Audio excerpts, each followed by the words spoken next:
right.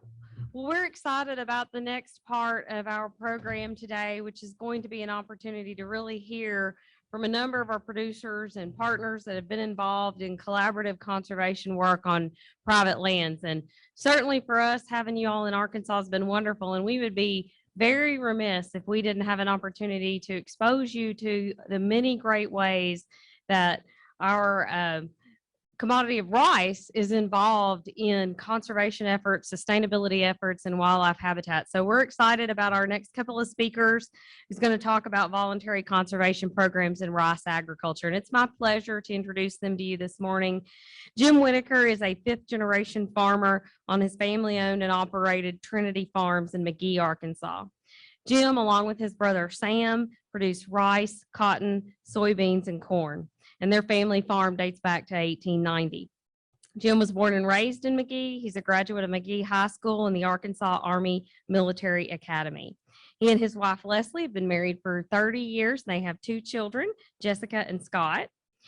Presently, Jim is a member of the Arkansas Rice Farmers Board, Arkansas Rice Research and Promotion Board, and a number of USA Rice committees, including the USA Rice Farmers Conservation Committee, Sustainability Committee, and Domestic Promotion Committee. He's also a member of the USA Rice Foundation and the USA Rice Farmers Board of Directors. He is involved in the Rural Investment to Protect Our Environment Steering Committee, and he is also on the McGee Bank Board of Directors. And obviously all of those activities definitely showcase Jim's passion for conservation and sustainability, and he certainly has that love of the land. But of all the things that Jim is most grateful for, it's definitely central is his relationship with God, his family. He enjoys hunting, boating, traveling, and spending time with friends. Jim will be joined on the stage this morning along with Josh Hawkins, who is the Director of Grower Relations and the Rice Stewardship Partnership for USA Rice. Josh is headquartered here in Arkansas and leads efforts to deliver on-the-ground conservation initiatives by working with rice producers all throughout the Mid-South to improve their on-farm energy and nutrient management efficiencies, as well as soil and water conservation and wildlife management practices. His efforts throughout the public-private partnerships have helped build a first-in-class team of collaborative conservation professionals. Josh has a wide range of work experience in the fields of agriculture, finance, and medicine. He did grow up in Arkansas and has a degree from Pepperdine University in California. And he and his wife, Emily, and their two daughters reside in Little Rock. So please help me welcome Jim Whitaker and Josh Hawkins.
Hey, good morning.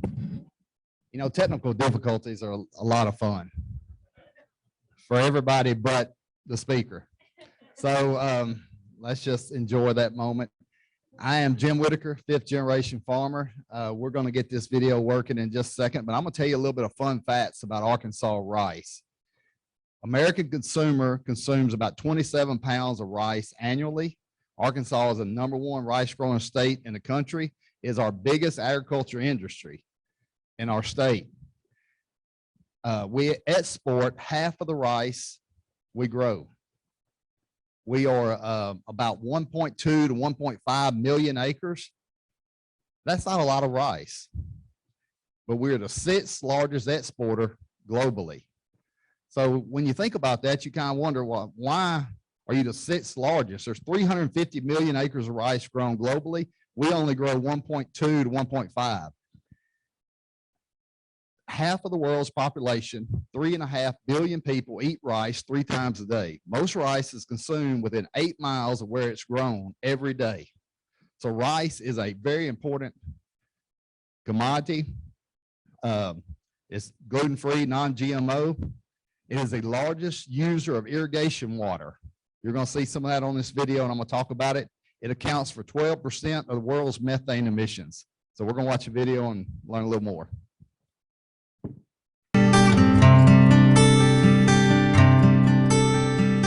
So my name is Jim Whitaker. I'm a 5th generation farmer in southeast Arkansas, and we farm rice, cotton, corn, and soybeans. One of our biggest crop and my favorite crop, the one that I take a lot of pride in, is our rice. The way we farm our rice is a little different. The things that we hope to provide consumers is a clean, safe product that has traceability. Traceability means they can not only know that it was grown and we have the data to support it, they can see what we've done, how we've done it. It's a win-win for consumers if they purchase a product that is grown very sustainable. They know that they're helping the environment and they're helping support us as we support and help the environment. We have the old family farm that's been in our family since 1890. Small piece of land, and it's where I grew up. I built a house on it. It's where my kids grew up. One of the things that my brother and I are very proud of is we have 7 father-son teams that work with us. We even have a grandfather, father, and the son that's in high school that works out here. Jim and I have been farming together for pretty close to 30 years. Started out pretty small and married a girl from outside the farming area, and we have 2 wonderful kids. Both have an interest in farming and enjoy what we do. They're both in college right now. You know, our operation is pretty diverse. We farm all the major row crops in the Delta. A lot of waterfowl, a lot of deer hunting habitat. We try to shepherd that and keep that viable. We're a steward of this land. It's our obligation to leave this land better than we found it, and that's kind of the philosophy that we adhere to. 20 years ago, no one talked about sustainability, so we were just doing it to be more efficient. We used the University of Arkansas to help us with irrigation practices and management practices. In about 96, 97, we were doing some of the first polytubing in rice fields as a water reduction method. That showed us, 20 years ago, just how much water we could save if we just changed the way we were doing things. So zero grade typically uses about 40% of the water that contour levee rice farming does. About 50% of our water is surface water. That means we're picking up water and we're pulling that water onto the farm. And I want to see what the quality of that water was when it came onto the farm and when it left the farm. And what we found after a 2-year study is water is actually cleaner when it leaves our rice fields than when we pick it up and bring it on. And our fields, by the way they're set up, naturally work very well for waterfowl. And without Arkansas rice fields, 40% of this flyway would not have a winter home. So we're reducing water, reducing nitrogen, waterfowl habitat, and our water is nice and clean when it leaves the farm. So we started about 5 years ago trying to perfect the way we farm rice. Rice is grown in a flooded environment all over the world, so you establish a flood and then we let it naturally evaporate. This is called alternate wet and drying. By allowing the soil to dry during the growing season, it reduces the methane gases that leaves the field. It also helps us lower our fertilizer. So in the last 5 years, we've reduced our water use to about 12 to 15 acre inches. That's documented. We reduced our greenhouse gas emissions. That is documented. Our family was part of the first group of farmers that entered into the carbon market. We have successfully sold carbon credits to Microsoft. One thing that is very important to realize is rice that we grow, not only is our family growing it and our family is operating, and we're very proud of that, but it is actually something that people can know that's been grown in a very environmentally friendly manner, and it has the potential to reduce greenhouse gas emissions, which go toward climate change. Basically, the world's waking up to what we see every day. You know, we have to understand farmers are very close to the land, and because they realize that their livelihood is tied to that land, tied to the productivity of the land. So we try to figure out ways to conserve water, to utilize that surface water.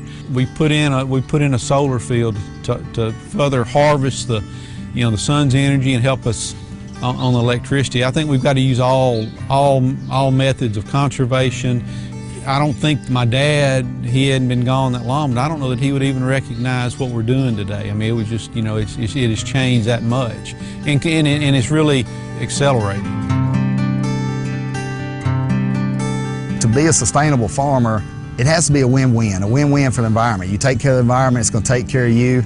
It has to have an economic impact on your farm. It has to do things that help your bottom line, and it has to help a social impact on not only your family, the guys that work out here and their families, but the community as a whole. So our family is trying to go a step above with sustainability and try to be a good steward of what we have, the natural resources, and just do the right thing.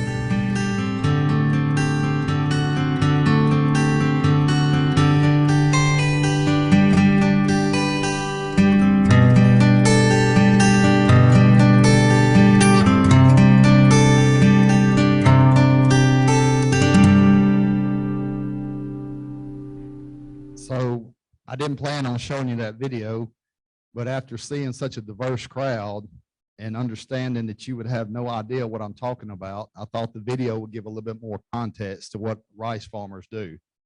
So that was my attempt to kind of give you a glimpse into our world. Like I said, I'm a 5th generation farmer. Grew up on a family farm. Never left home really. I've lived on the farm my whole life. So now this is my intro video, but it's only 20 seconds, so you'll just bear with me.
Jack it up.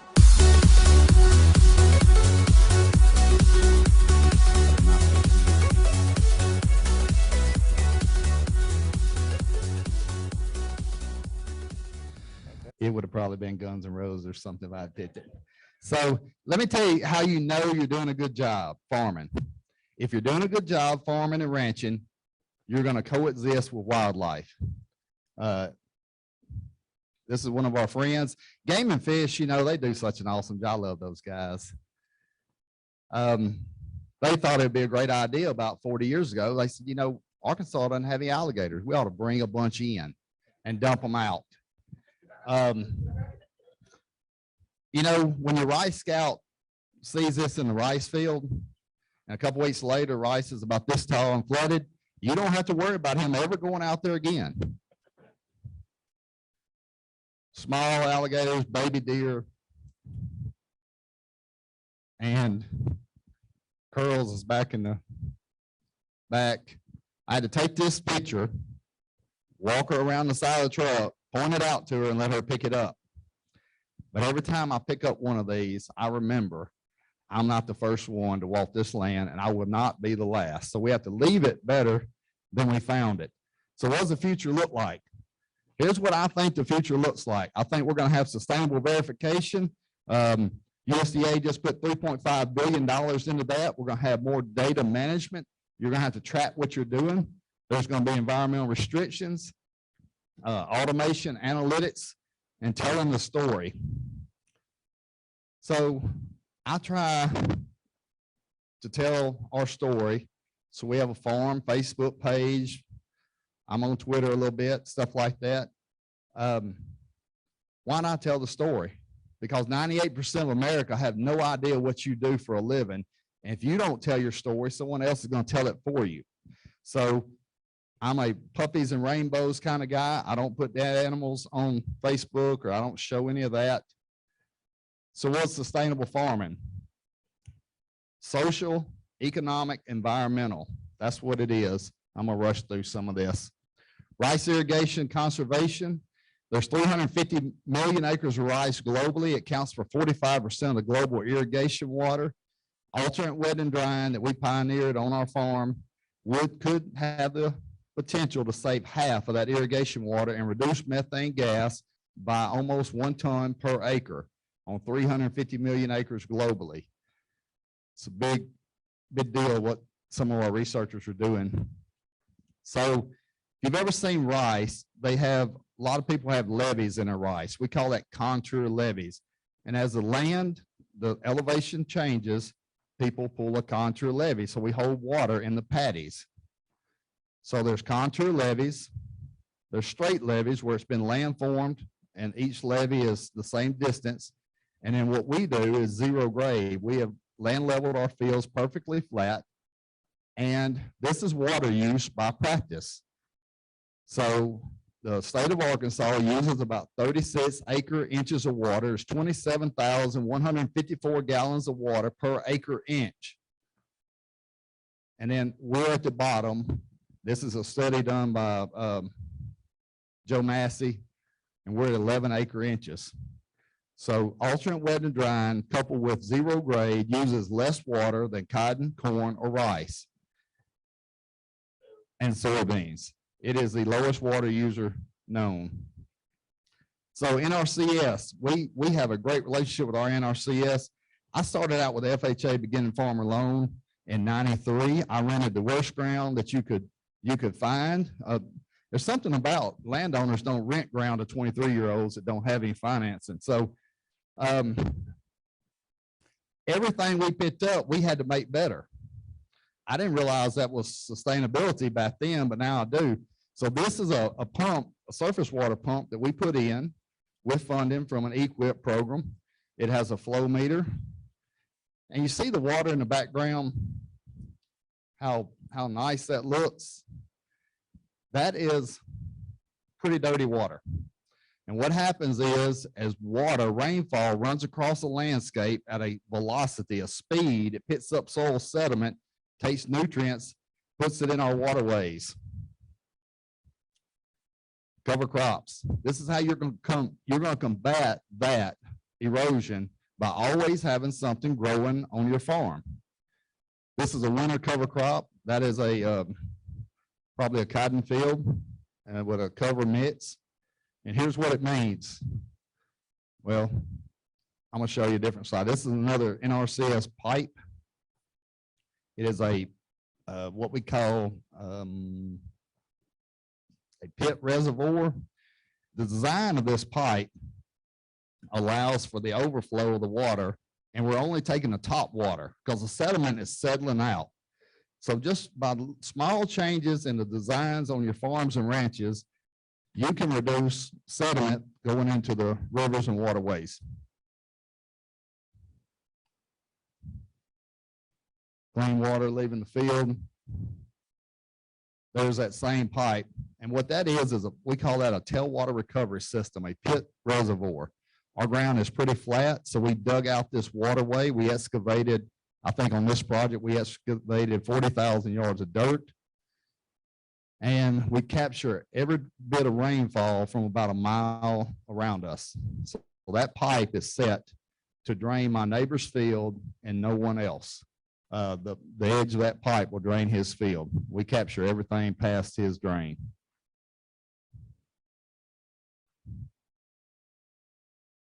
Some of my slides are messing up, as you can imagine. So rice automation.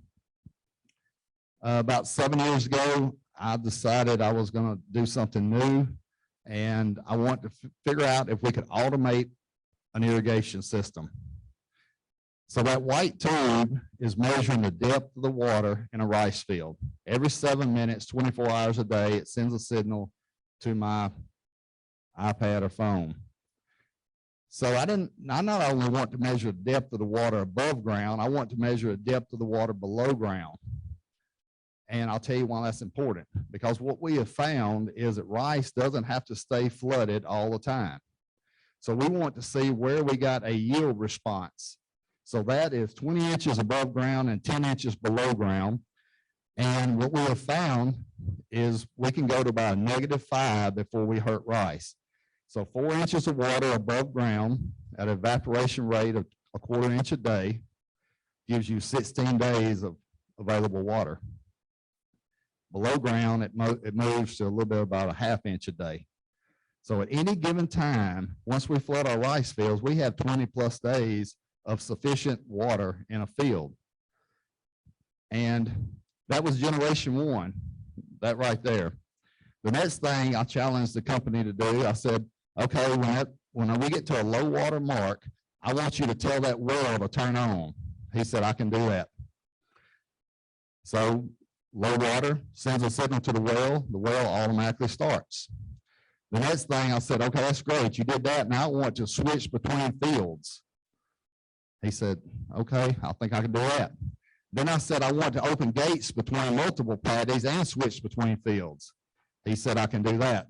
So in 2016, which seems like a long time ago, AT&T had a 10X project. 10X project was a contest to see who could use their telemetry the best, and we won that contest with that device right there. And the reason we won it is I took my best irrigator and I said, all summer, you've got to beat this device. He said, I can do it. Well, guess what? He wasn't there every 7 minutes, 24 hours a day. So he did not beat that device. That device was 20% more efficient than my best irrigator. And we're already at 12 acre inches.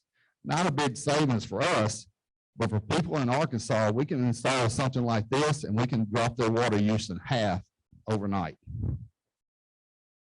So we mentioned that I'm on the steering committee of RIPE. RIPE is Rural Investment Protect the Environment. It is a nonprofit environmental group. It's been around for about 3 years. So they contacted me in the last term of Donald Trump. And they said, we want you to be on our steering committee. We're going to do all these great things. I said, well, where are you going to get the money? They said, well, when Joe Biden wins, we're going to get so many $1 billion. I said, well, okay, I'll talk to you later. Well, in January, after President Biden did win the election, and they called back and said, what do you think now? And I said, I think I want to join. You got to be able to read the room. I'm not, that's politics. Read the room. I knew at that moment, environmental conservation practices were going to go through the roof. So we've been working together for about 2 years. These are the environmental benefit. What RIPE does is RIPE looks at the total public benefit that you as a landowner deliver to the environment. So these are 5 practices we specifically looked at for rice. And some of those have between $100 and $583 public benefit. And their opinion is, why are you doing cost share at $10, $20 an acre when you're delivering a public benefit of over 100. And I love cost share, don't get me wrong, but it makes sense. They're looking at the soil, the water, the air, all these things. So then when I look over to practices all across the country, some of these are forestry and ranching and grasslands and manure management. Some of those have that one on the end has a $5,000 an acre public benefit. This is published data. So the things that you are doing on the landscape make a huge difference to the environment. The need for data. So a few years ago, we decided we were going to get really drilled in on data. All of our equipment has cloud-based technology. We're tracking it all the time, which is kind of fun because it looks like a video game on my iPad, but I'm constantly looking at it. Data is going to be the thing that helps you verify your practice. It's going to be the thing that helps you qualify for programs. And it's also going to be the thing that you're going to be able to sell at some point. Carbon credits, water credits, and you're going to hear me say it first, water credits will be a bigger deal than carbon credits in the near future. I promise you. So what is that value of data? I had a guy call 2 or 3 days ago and he said, all I need is full access to all your database. And I'm going to help you get $90 an acre. I said, okay. I don't think I want to give you full access to all my data. And he said, well, it's worth a whole lot. I said, well, if it's worth so much, why don't we sign a contract and you just prepay me about half of that? And we didn't come to an agreement. But what I'm saying is people are trolling your data. They are going, you farmers and guys out there, they are trolling through all your data to figure out how to sell you more stuff and figure out how to sell your neighbor more stuff. And they say it's about carbon credits. So rice supports 45% of North American waterfowl.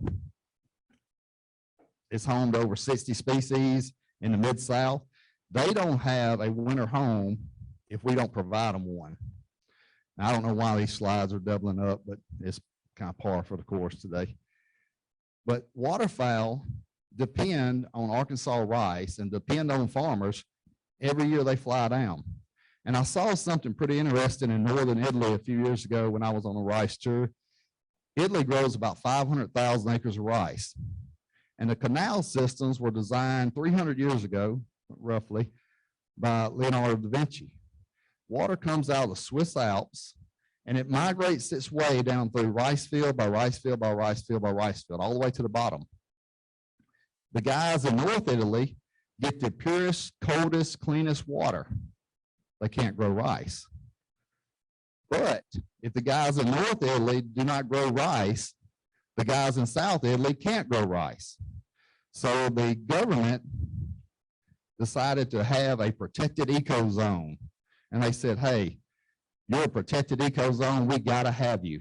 So we're gonna put you on the map and we're gonna give you a little bit more assistance to make sure you provide water to the southern region. I think waterfowl is going that way. If we don't protect them, they're not gonna have anywhere to go. And I think some of these ecozones need to be protected. And I'm talking about big areas, 10, 20,000 acre circles, all up and down the Mississippi Delta.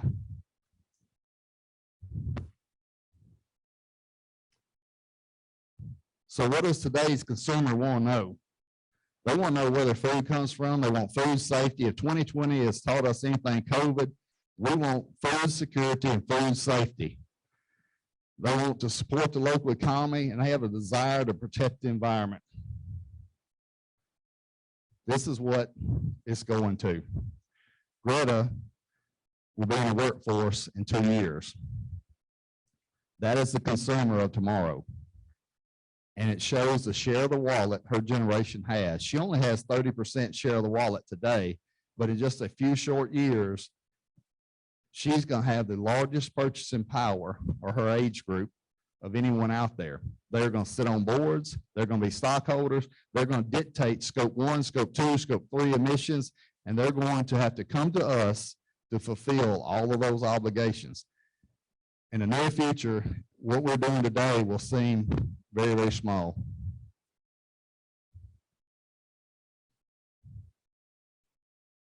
Josh, I'm gonna let you take over.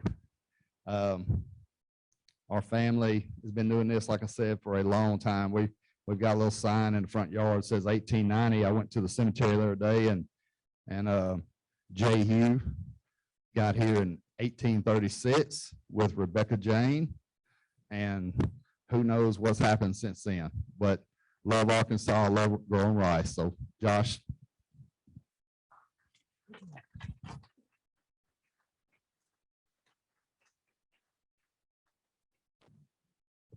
It's always a good time following Jim. I got to tell you that. So you guys just heard from one of the most forward-thinking advanced producer in the Mid-South. I hope you guys know that. So I've been to a lot of conferences, producer-facing conferences. This guy packs out a room every time. His peers want to hear what Jim's doing, what Jim has to say, and what he thinks about the future. So yeah, thanks again for letting me follow you, Jim. Appreciate that, buddy.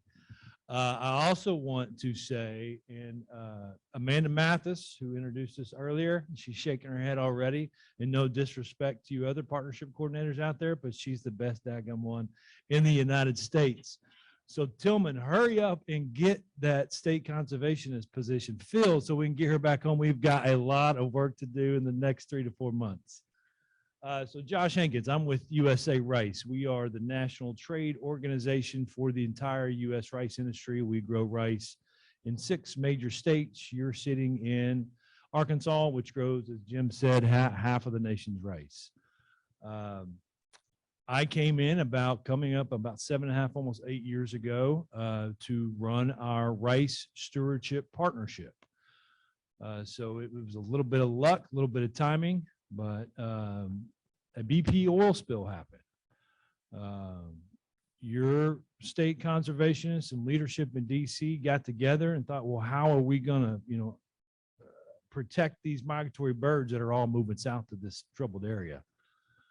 So we worked with Ducks Unlimited. We worked with our rice producers. We worked with all of our Mid-South state cons and NRCS staff, and we paid producers to put water on the ground to keep those birds from moving south. Big success. Did the job. We looked across at our DU friends and thought, man, we've got to formalize this and do more with what we have here. What's good for rice is good for ducks, as Jim mentioned, not just Arkansas. Mid-South California, we lie smack dab in the middle to the biggest flyway systems in North America. So we formalized the official partnership. We rely on a producer board steering committee. So every major decision we make starts with producers, and we have one in two in each of the 6 rice growing states. So local issues are important to us. So here we are, formally formalized. 2014 Farm Bill comes out, and surprise, we have an RCPP program. Everybody knows what that stands for in this room.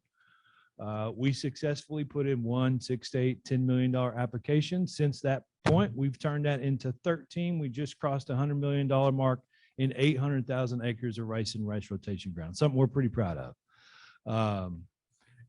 People ask, how do you scale this thing? How are you so successful? What have you guys done? What I see that is so destructive in this partnership game is the word I, the claim game. Everybody wants to claim the success. From the very beginning, we always have used the word we. We work together, and there's no way that we would have scaled what we did without our friends at NRCS. We built an amazing amount of trust at the local level. Our staff knows your staff at the county level. We work very closely with the state leadership and our federal leadership. And thanks for being here, Mr. Tillman. So something we're proud of. What are we looking at in the future? We were one of the few selected for this Climate Smart program that we're also excited about. Secretary came to town to celebrate the announcement a couple weeks ago, and he also told us that we were the highest ranked applications out of all of them. So something else that we're proud of. Did I just say that in public? Actually, he said it in front of the press, so I can repeat that. But no, and I just want to thank you all for really what we've done together. The programs that we've built, everything that we do is based on irrigation and water. It's very important to us, not only for our producers like Jim, but for our waterfowl and the habitat that our fields provide. That's really, I just want to give you quick highlights. I know I'm right before lunch. Jim said he was going to come on. He said introduce or interrupted. I'm told I was not going to, but I also want to open it up for questions. I meant to start with that before he sit down, because a lot of times people have questions for him. But thank you for the time, Amanda. But yeah, we'd like to open up for questions by anybody.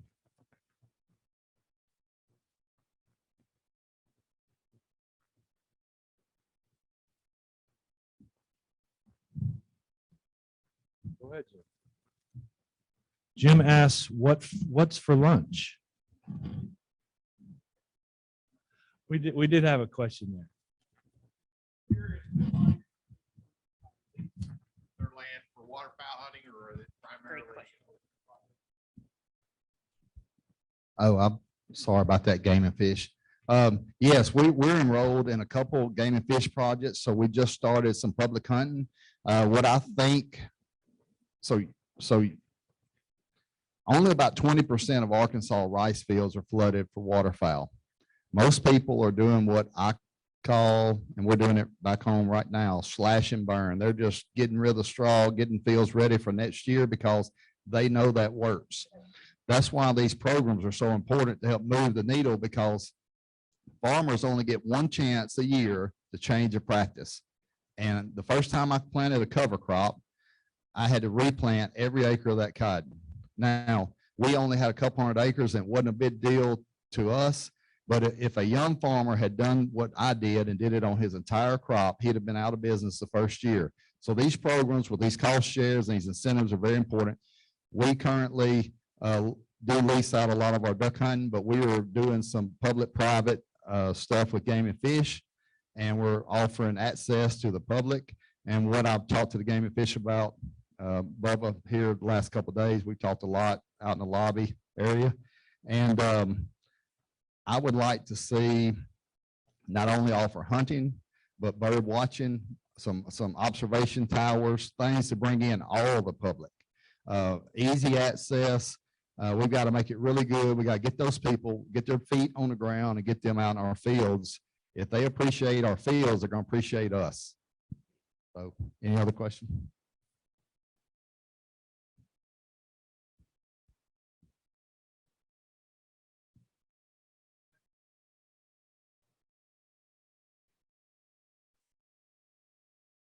So, okay, so we believe every acre needs to have a hat on it, a cover. So in rice, we put about 4 to 5 inches of water on it during the winter. Water covering a rice field prevents erosion. It prevents the impact of the raindrop, and it also, we're conserving water. Latest report from Dr. Michelle Reba, she's my hero, shows that cover crop or winter waterfowl habitat has the cleanest water out there for Arkansas. So either one of those is great, but every crop needs a cover.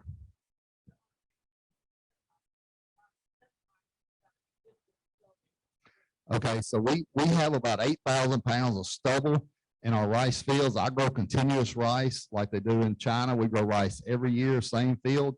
Rice is allelopathic to seedling rice the next year. It carries diseases, but 8,000 pounds of rice straw in an anaerobic environment does not decompose very easily. If it does decompose, it emits one of the world's worst greenhouse gases, which is called methane. So we use a prescribed burn. We burn, this year we're going to be at every acre, which is a very good deal to us. So we burn our rice. Then if we don't rut it up, don't have a lot of rainfall, we just leave it. We'll no-till it next year, do very minimal till. We start closing up the pipes.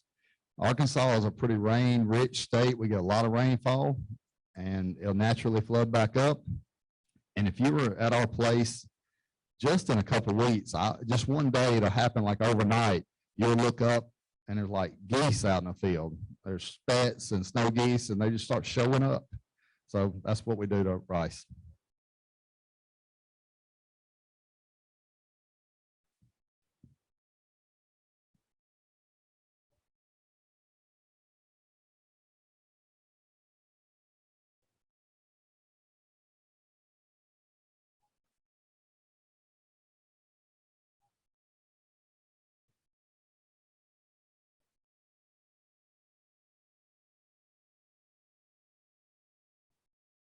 So the adoption rate has been somewhat slow, but Arkansas received 21 climate smart projects.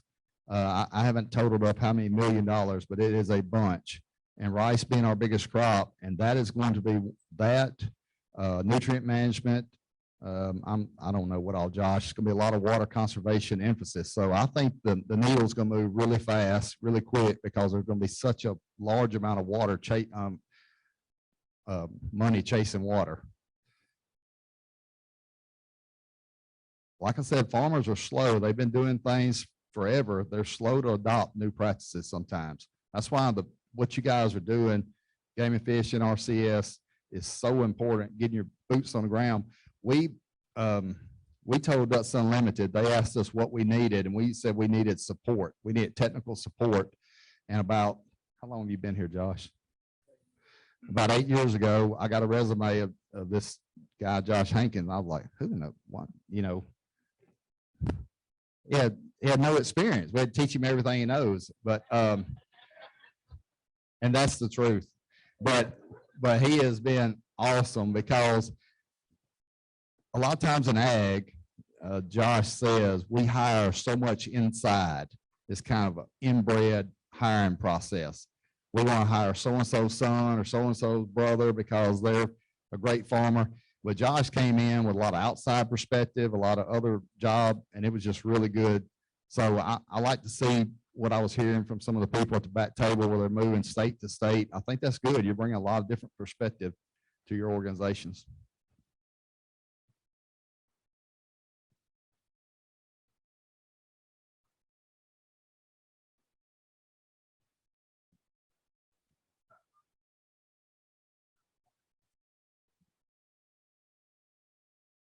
Yeah, so last month I got to speak at Image Conference, International Meeting for Applied Geoscience in Houston, Texas. There were 60,000 people in attendance. My room held 2,500, and I was there to speak on carbon credits. And my 4 family members and the 2 other people that came to hear it, I was really appreciative.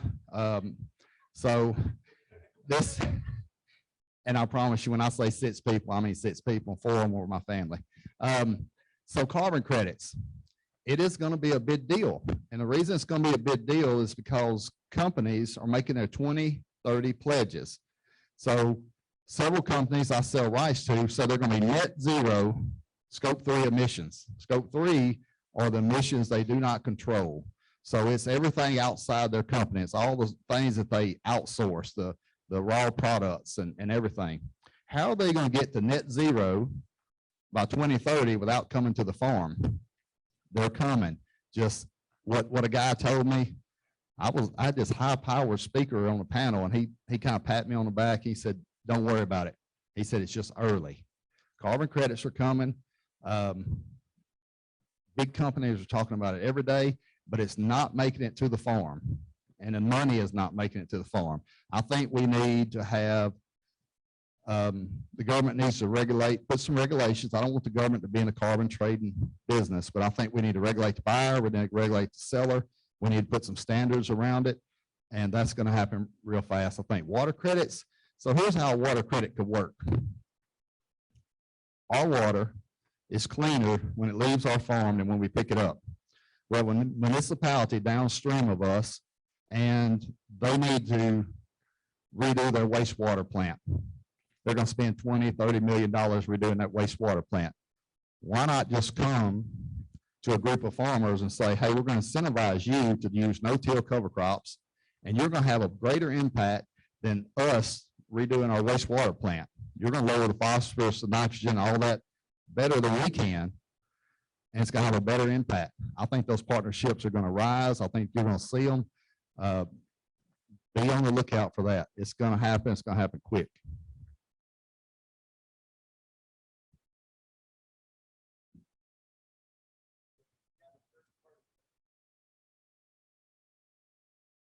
Yes, we do. So one of my slides messed up. Even this one's kind of odd, but we use SCS. We use a global verifier. We decided a couple years ago if everybody was going to make claims, we were going to take a product to the market. So the little video we showed, Smart Rice, that's our product. We have rice on Amazon, and boy, that is tell you what, if you want to find out how the world works, get on Amazon. So, and we're in 6 retail locations. We started about a year ago. This summer, we got our first verified. So we were the first, I believe, verified sustainable rice product. Our claims are 50% less water, 50% less greenhouse gas, and 20% greater land use efficiency. We verified all those and verified our inventory.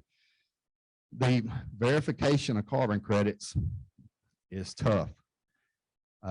When we did it in 2016, it cost more to get the carbon credits verified than they were worth.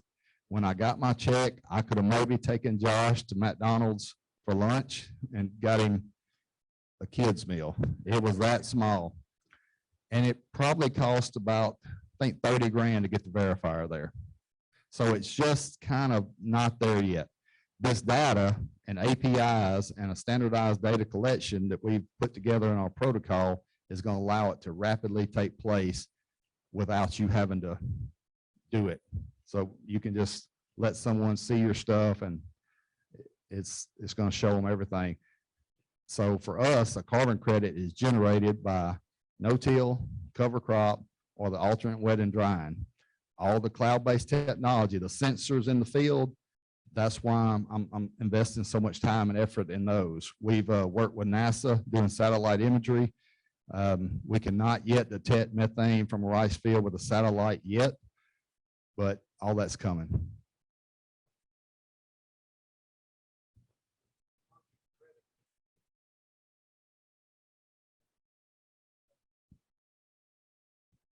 That's right.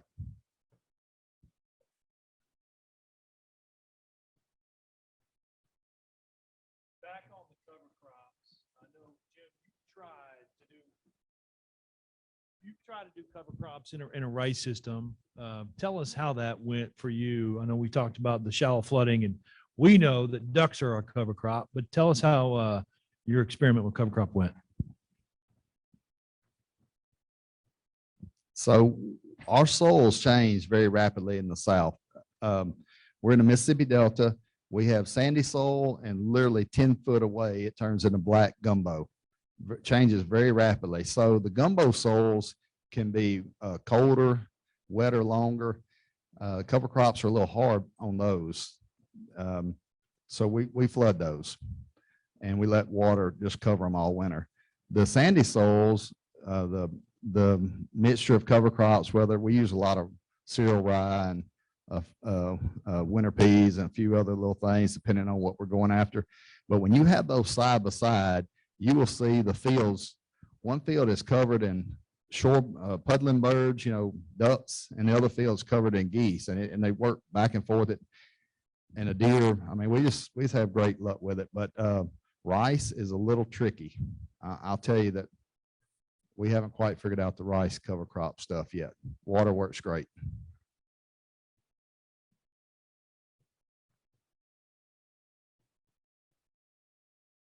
Yes.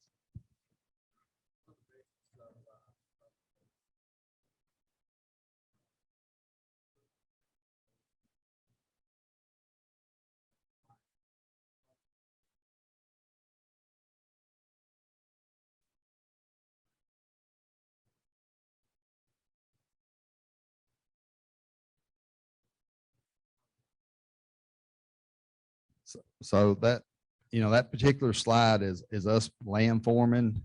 We have to land form our fields to get them to drain and irrigate properly. So yeah, so tillage is a bad thing. It's kind of a necessary evil, and I don't know how we really get away from it. I talked to a new contact the other day, and he said about every 5 or 6 years, sometimes you just have to go in there and straighten things up a little bit, as we like to say. But there are years where we will be 50 to 75% minimum or no till.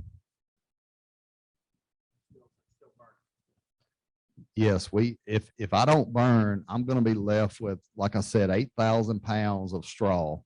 The straw has, we don't have anything that eats it besides the microbial community, and it's an anaerobic community, so it decomposes very slow.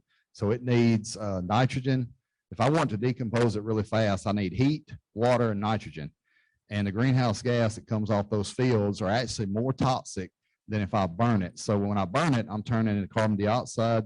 That stays in the atmosphere about 8 days, and methane has about a 30-year half-life. So methane is what I need to avoid.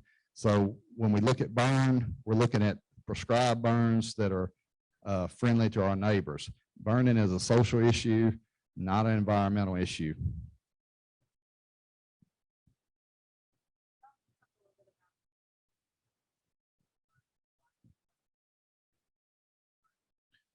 Yeah, absolutely. So that is one of the sole reasons for our success. So Nestle, Purina, Walmart, Anheuser-Busch, some of these major rice users had a lot of interest in what we're doing. And I didn't mention the claim game earlier. When they come in, one of the things that they wanted was to claim the work that we're doing. And when those conversations start, we always kind of take a step back and think, look, this is for our producers and our rice ground. You're going to magnify the impact of donating those dollars to us and what we can do with it on the ground versus what you can do by yourself. And so it is a give and take. The other thing that these Fortune 500 companies do for us is, they help us tell the story. So they'll produce videos and they'll send them to all their clients and their customers and online. And they really help talk about our rice story and the things that we do for Habitat. And so it completes the circle. It allows us to participate in your farm bill programs, which we found success in, and it helps us tell the great story that we do.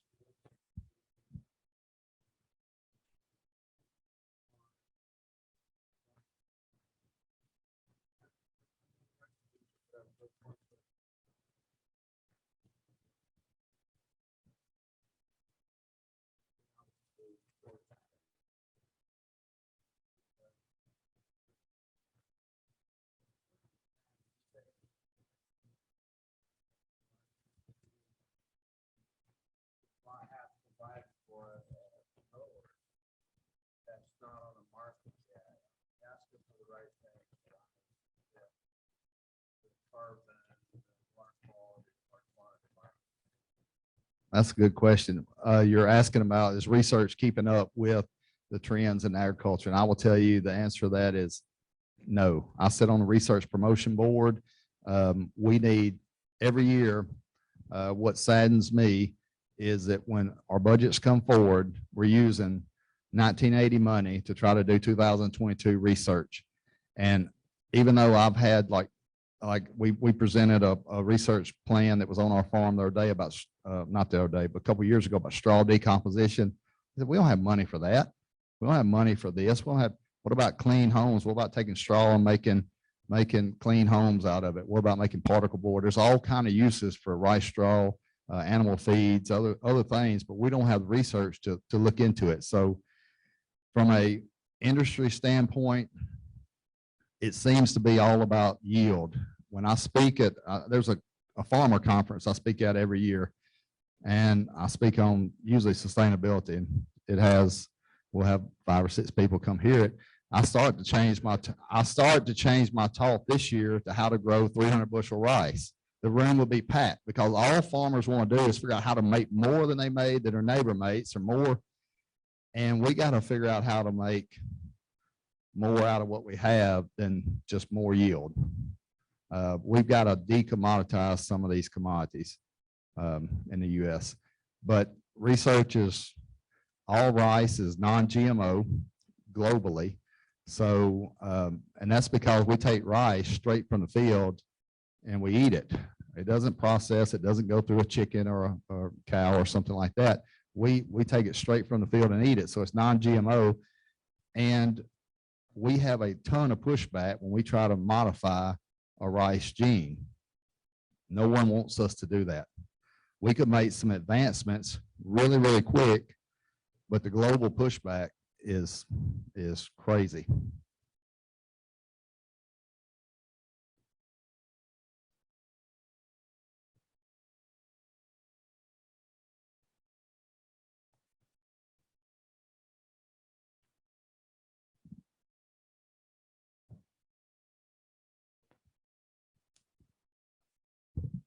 Any other questions? All right, let's give Jim and Josh a big round of applause.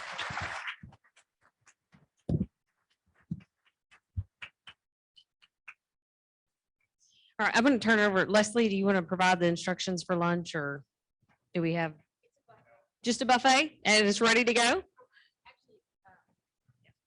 Just mention if anybody has special dietary needs, look for stuff on the buffet or come talk to me if you don't see anything. Other than that, help yourselves. And we've got plenty of time for you, so we'll reconvene at 1 o'clock and start with our next speaker. Thank you.